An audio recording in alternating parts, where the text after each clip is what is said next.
Hello, my friends, and welcome back to the Untethered Podcast. This is your host, Hallie Bulkin, and this is episode 331. Wow. Okay. So this feels like a full circle moment for me because I'm going to be sharing a very personal journey, which I've done before with you all, but I'm embarking on yet another journey. And it's one that many of you have been asking about since I first hinted at it on Instagram. I guess it wasn't such a hint. I was like, hey, I'm doing this. And I'm talking about my MARPE journey, my MARPE expansion journey with the amazing Dr. Koval. So I'm going to bring her on the podcast in a couple weeks. So if you guys have questions, definitely message me at Hallie Bulkin on Instagram and let me know what questions you have.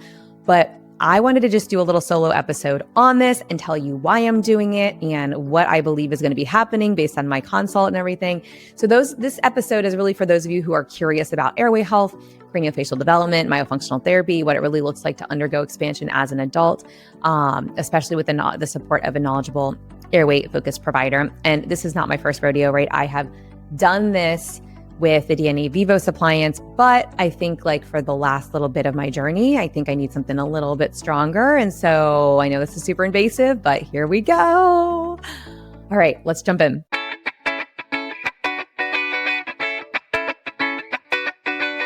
Welcome to the Untethered Podcast. I am your host, Hallie Bulkin. I'm a certified myofunctional therapist, feeding specialist, podcaster, business owner, and mentor. This podcast is all about getting your questions answered and collaborating with colleagues to bring you the most up-to-date information in the orofacial myofunctional therapy, airway, tethered oral tissue, and pediatric feeding therapy space. If you're new here, I challenge you to keep an open mind and join my mission to spread this message far and wide. If you've been around since June 2019, thanks for being a loyal listener. As we jump into today's episode, remember to listen with correct oral rest posture. Tongue up, lips closed, teeth apart, breathe through your nose. Let's get started.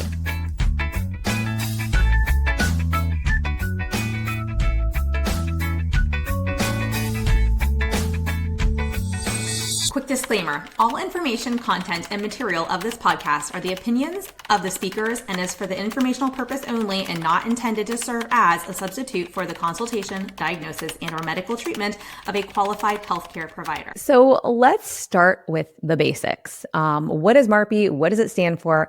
MARPE stands for Mini Screw Assisted Rapid Palatal Expansion. So unlike traditional expansion, and again, I'm not a dentist or an ortho, I'm just sharing based on my knowledge and what I'm learning through my own journey.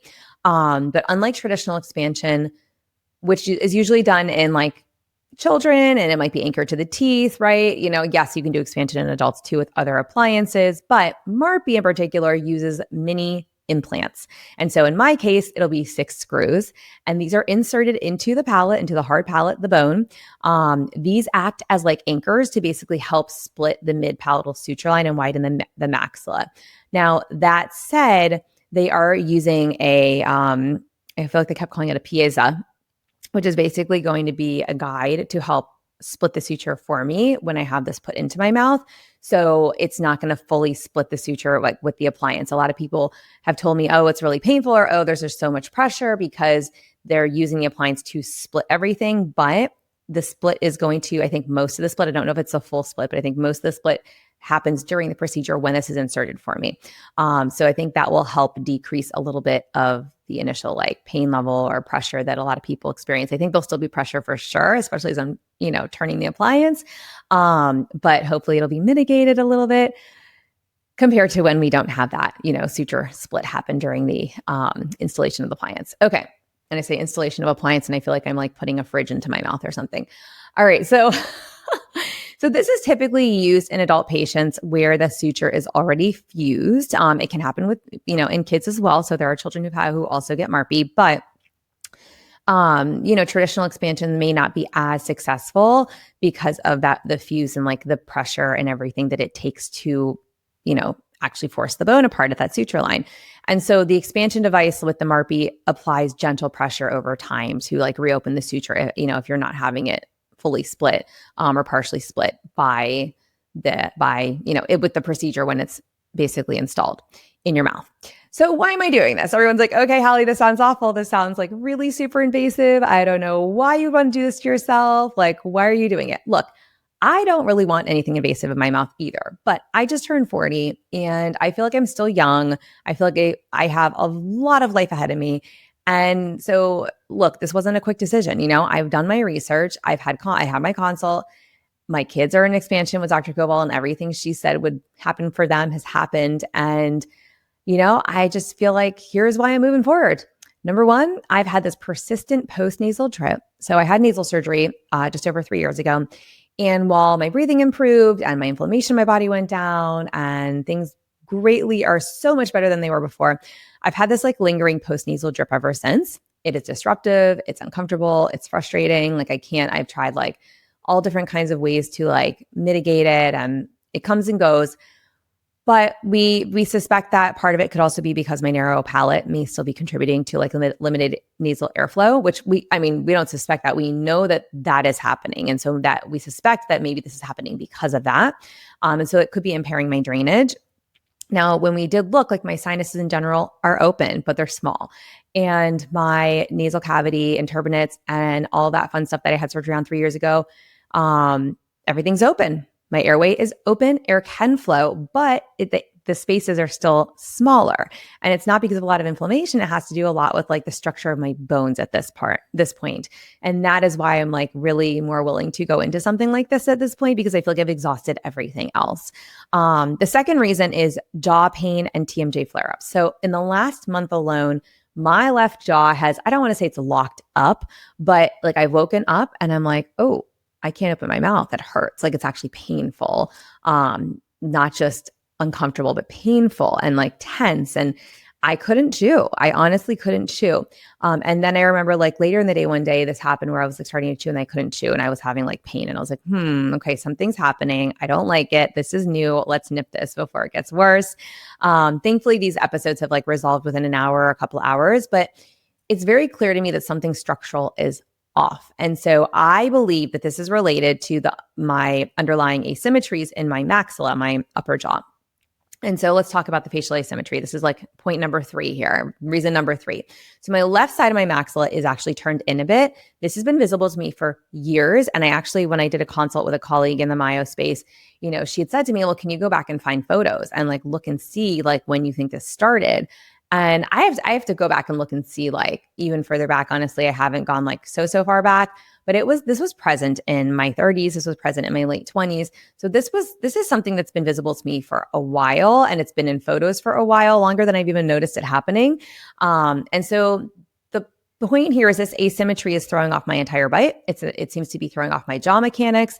My masseter, especially on that side, on the left side where I'm having that pain occasionally, or I guess not occasionally, but 2 times now, it feels fatigued by the end of the day. Like when I'm talking a lot, I didn't realize how much my masseters feel tired and like tight, and it's kind of weird.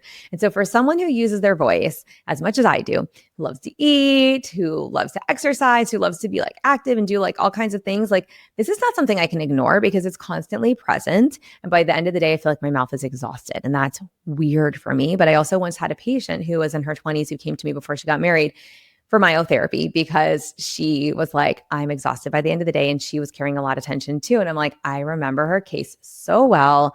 And I feel like that's where I'm at now at 40. Now she was in her 20s, but at 40, I'm like, wow, she was tired by 10 a.m. Like she was a realtor. She was in her 20s. She was about to get married. And she's like, I have a cup of coffee. I have a couple calls with clients. And by like 10 a.m., I'm done. I can't talk anymore. My mouth is tired. My face feels exhausted. And I was like, wow. And now I'm starting to get what she was talking about. But for me, it's like more so at the end of the day. Of course, I'm talking right now and I'm like, my masseters feel a little tight. My masseters feel a little tired. I'm on my 2nd episode that I'm recording today. And wow, fascinating. Okay. And then number 4, I'm noticing some tongue scalloping and some mouth breathing at night. I occasionally will wake up with like, I don't want to say I have dry mouth necessarily, but my tongue is scalloped. My mouth is open. And so I have these signs that like I'm mouth breathing and I'm maybe struggling with proper tongue posture, right? The scalloping for sure tells us that. And so this just points to a lack of space in the palate and nasal airway. And so I did get expansion with the Vivo. I want to be clear. I got expansion with the Vivos DNA appliance. It was not just tipping my teeth. It was structural. Like my palate grew. We have the CBCTs to prove that. But I feel like I was in it for 2 years. I only wore it for like 8 hours a day. They wanted me to wear it like 16 hours a day. I was like, that doesn't work with my lifestyle. Now, I'm going to have this MARPE in my mouth 24/7. So does that work with my lifestyle? No, not really. But here we are. Live and learn, right? And so instead of going back into something that I feel like did a good job but didn't complete the job, I want to just go straight to the thing that I feel like is going to complete the job, so I can be done with this in a couple years and like not have to do this anymore. So what is the plan? So my plan, what my treatment plan generally looks like, is Dr. Koval will place the MARPE expander and guide expansion. She'll also, as I mentioned, like she will be using the PASA to cut down. It'll guide her so she can cut properly down my suture line and help my maxilla split and everything, like kind of from the get-go, which is crazy. I need about 5 millimeters of expansion. This is actually relatively modest compared to some cases. So that's a good thing because of this. And this was a big concern of mine going in. It shouldn't. Now there's no promises, right? But we do not believe that that it's going to alter the shape or appearance of my nose. I know this is something a lot of people worry about. Some people don't really care. Like, I'm okay with having a big old space in the center of my teeth. That doesn't bother me because I'm going to be very public about my journey. So like, I don't need, like, some people will have like a flipper, or they'll have, some composite or something added to their teeth to kind of close up that space a little, especially if they're in professional settings. And so, well, that's something that I know like different practices offer. I don't know, maybe I will do that, but as of right now, I'm thinking no, because this is literally what I do for a living, and I'm totally okay with having the spaces there. So I'm most concerned about my nose shape because I had the nose surgery 3 years ago. And when I went I was going under general anesthesia for a septoplasty for the back part of my nose. The back, like, part of my nose was turned inward toward the left side. And so we fixed that.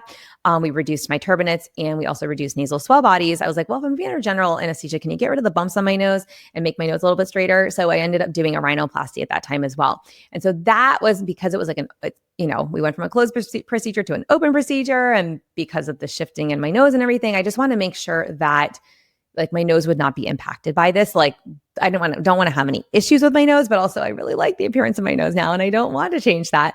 So anywho, we don't believe it will change the appearance of my nose. Dr. Koval has worked with other patients that also had these concerns, and they were able to keep the nose like the way that it looked. So there's that.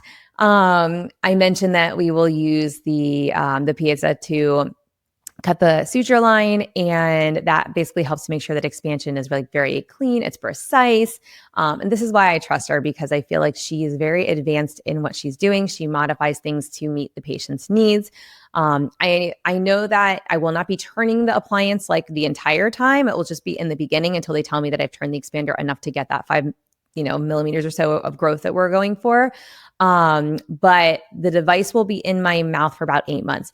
I believe once the suture separates and we've got the 5 millimeters of expansion, that's when they will remove like the metal bands that are around my teeth, but they'll leave the central part of the appliance with the screws in my palate to maintain the results during that retention phase. And I believe that will stay in while I continue to, and I don't know if the appliance fully comes out at 8 months or if that's when they're going to take the bands off, but it's one of the two. We'll get clarification on that. And then they basically will use the Invisalign to help guide my teeth forward. Everyone's like, what about the teeth? We're going to have all these gaps.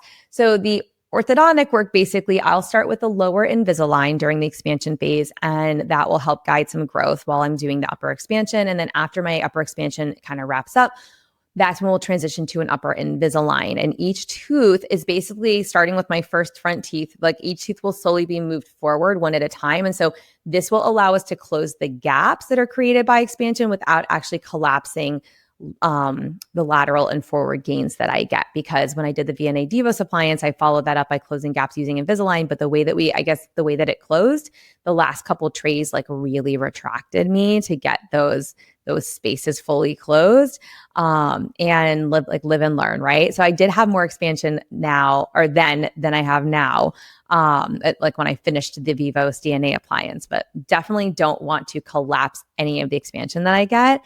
And so this methodology that Dr. Koval uses preserves the widened palate. It supports my airway. It's going to improve aesthetics. And so it's basically going to do that while respecting the function and the balance and everything. So anywho, I know this is a lot of information. This is a quick episode, but I wanted to give you guys an update on like what I'm doing, why I'm doing it, what it's going to look like.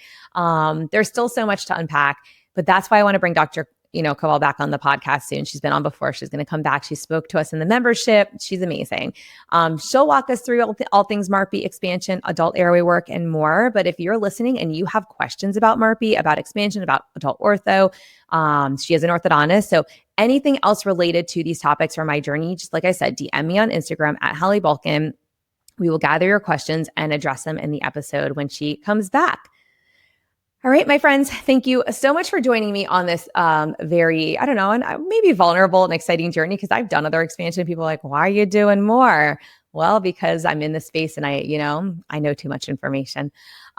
Expansion isn't just about straight teeth. It's about breathing better. It's about living with less pain or no pain, optimizing your whole body, like whole body health, right? Everything, like the mouth is the window into your body and your health, and everything is so interconnected, like we always talk about. So I'll be sharing updates along the way. I can't wait to see how this transforms my wellness from the inside out. I do feel like I'm pretty healthy now, but I'm excited to see what else happens. So until next time, breathe well, sleep deeply, give yourself permission to expand, literally and figuratively, and I will talk to you all soon.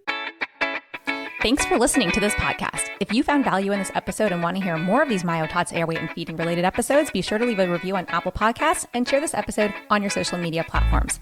You can access free resources and all I offer at HallieBulkin.com or pop over to @HallieBulkin on Instagram to get all the latest updates.